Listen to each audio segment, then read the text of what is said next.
میگون پدر پرغرور باشه، پدر جنجالی باشه، پدر کمبغل باشه.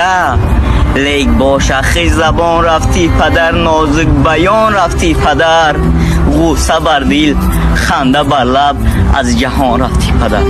پدر تی یگانه شخصی بوده که با نگفتن غم ها موی های سر تا سفید کرده میرفته یا نمیگفته تا که ما غوسه نخوریم.